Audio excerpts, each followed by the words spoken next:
I still think of myself very British, but you can be British and be comfortable in Canada, I think. Whereas, as I've often said, a Brit living in the States, it's just, you feel like a fish totally out of water there. I know a lot of my friends, you know, for instance, Rod Stewart has been very happy there for 30 years in the States. John Mayall, longer than that, I think, living there. But for me, I just felt, you know, no, this is not for me. I think I'm addicted to being on a stage in front of an audience. I think that's my main driving force. I certainly can't say it's the traveling anymore. One time I used to enjoy going to here, there, and everywhere. In fact, you know, I'm probably one of the most well-traveled persons in the world. I mean, I've been everywhere in this world. But as I've gotten older, I find the traveling, you know, is getting tougher to take. In the old days, I could fly from A to B, get off the plane and do a show at the other end. I can't do that anymore. You know, the result, you know, I flew in yesterday to do the show today. I find that much more easy on my nerves. So that aspect, yeah, actually doing shows, you know, I could probably do a show blindfolded, standing on my head, with my head in a bucket of water and still do a show, because I've been doing it so long. I'm still a 12-year-old boy discovering the blues for the first time, I think. Merci beaucoup. Well, I guess I sound very bluesy because of the nature of my voice, which has always sounded like a bag of rusty nails anyway. But I can't claim that, you know, my repertoire is blues. A lot of what I do is bluesy because of my voice.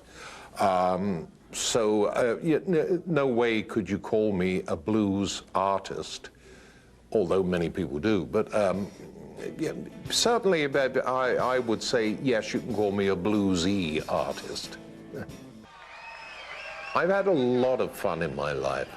That's, I think, what I set out to do even as a schoolboy, thinking I want to have fun in my life, and I think I'm still having fun. Yeah. Don't you think you had too much fun? Well, yeah, in the past certainly I have, but you know, now I'm slowing down. I don't have too much fun. I have the odd chortle. Yeah. It's odd when you think that it's something that I started doing 40 years ago and thinking, well, maybe, you know, it'll provide lunch for the next couple of years. And still, here I am doing it. I can only assume that what I'm doing is right and people enjoy it. And otherwise, would I still be around? Would I still be able to make a living doing what I do? I'm not rich, but I make a living. I can truthfully claim to have turned white ears on to the blues, if you like. Firstly in England, and then, you know, when it came back into the States and to Canada, through people like the Stones, etc. But I was the first one. Together with Alexis Corner and Cyril. The road that we've traveled has been a lot easier than the road that, you know, B.B. traveled, or John Lee Hooker, or Muddy, or all the other greats. Their road was a lot more painful, a lot more suffering than anything we could ever even think of. Well, you know, for the obvious reasons, the way society was, still is to a degree, and well, socioeconomics. A lot of those guys didn't get the full credit for all the things they had done, or receive any financial remuneration. Sometimes not right until the last minute.